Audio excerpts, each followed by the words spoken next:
তো good morning সবাইকে। সবাই এখন ঘুমাচ্ছে আর আমি বেরিয়ে গেছি 5টা 5:30 বাজে এখন।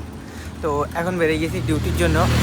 আর রাতে একটু লেট হয়ে গেছিলো অনেকটাই, মানে ভিডিও এডিট করে তারপর কি ঘুমাতে ঘুমাতে একটু লেট হয়ে গেছিলো। আর এখন বেরিয়ে পড়লাম ডিউটির জন্যে।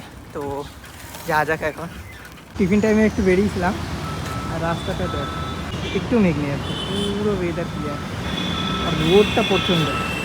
ডিউটি থেকে বেরিয়ে পড়লাম আর যাচ্ছি বাড়ি। আজকে বাড়ি গিয়ে দিদি বাড়ি যেতে হবে। দিদি বাড়িতে মানে একটু নেমন্ত আছে খাওয়া দাওয়া, তো সেটার জন্য সবাই যাচ্ছে আর আমিও যাব। তো বাড়ি এসে স্নান করে নিয়েছি আর মাসি বলছিল যে একটু জল ভরে রাখতে, তো সেটাও ভরে নিয়েছি। আর ভাইও আসে, তো ভাই আসলে খেতে যাবো। আর মাসি গেছে পুজো দিতে, মাসিও চলে আসবে এখনই তাড়াতাড়ি করে। তো খাওয়ার পরে আবার এইগুলোর একটু কাজ আছে। তো মেশো রেখে গিয়েছিলো, মেশো বলছিল যে আমি করে নেবো না, তো আমি মেশোরে বললাম যে আমি করে নিই।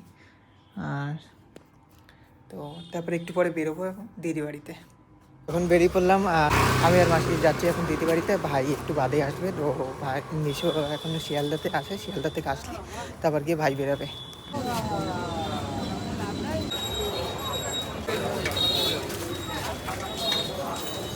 তো চলে আসলাম দিদি বাড়িতে আর দিদি এখানে টিভি চালিয়ে দিয়েছে, তো এখানে বসে টিভিটাই দেখতে হবে, ওটাই আর কিছু না।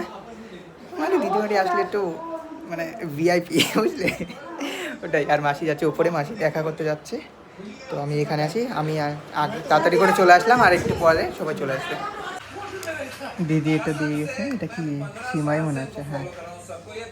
তো এখন মাকে গিয়ে নিয়ে আসলাম আর মা নিয়েছে 1 কেজি দই। এই এখানে মধ্যমগ্রামের দইয়ের দামটা অনেকটা বেশি। মা বলছিল যে বিশালপাড়া কত 180-180 টাকা কেজি হবে, এখানে মধ্যমগ্রামে সব জিনিসটাই দাম, সব জিনিসই দাম। আর এখন যাচ্ছি, তো এখনও ভাই ওরা আসেনি, মিশো আসলে তারপর গিয়ে ভাই ওরা বেরোবে, এখনও বেরোয়নি। তো ওরা বেরালে এসে দেখা হচ্ছে একসাথে। দিদি আবার কী জানো, ও আলু পকোড়া বানিয়েছে এখানে। এটা আগের বার আছে, আমি এটা লাগিয়ে দিয়েছিলাম, সুন্দর লাগছে দেখতে কিন্তু এখানটা। আর বাইরে ওয়েদারটাও একটু খারাপ হয়ে যাচ্ছে, মানে মেঘ হয়ে আসছে, জানি না কখন তখন বৃষ্টি হয়ে যেতে পারে। হয়ে গেছে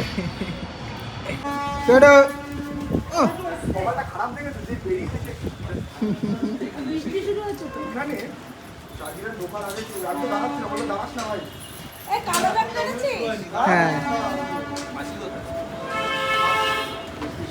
এইবার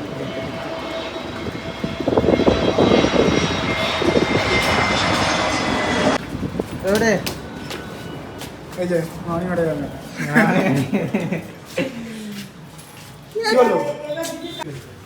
হ্যাঁ না গো, বাবার শরীরটা ভালো নেই, বুঝেই পাই না যে কোন পরীক্ষা দিতে যাচ্ছে, আসলটা না চাকরি।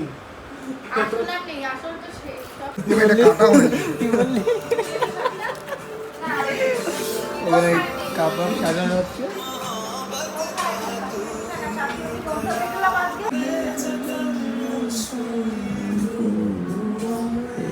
আসর থেকেই বসে আছে।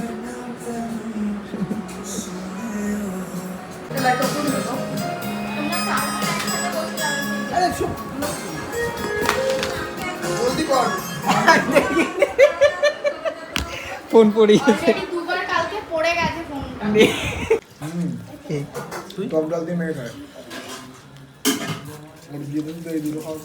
আমরা খাওয়ার পরে 3জন মিলে, আমি ও আর যে ক্যামেরাম্যান আছে 3জন যাবো গাড়ি করে।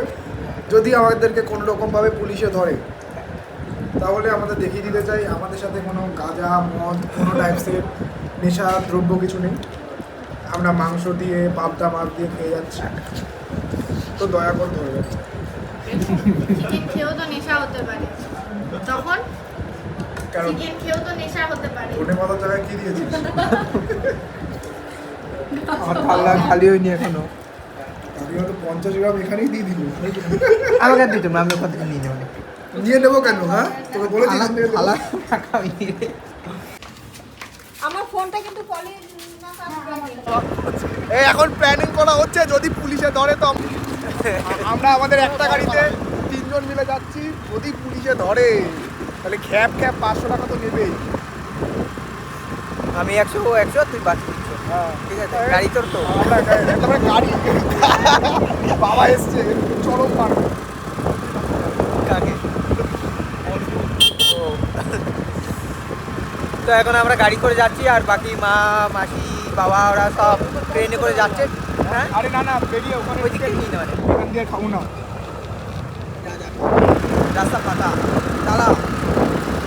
তো এখন চলে এসেছি বাড়ি, আর আজকের ভিডিও এই অবধি। যদি ভিডিওটা ভালো লেগে থাকে তাহলে একটা লাইক একটা সাবস্ক্রাইব অবশ্যই করে দিও।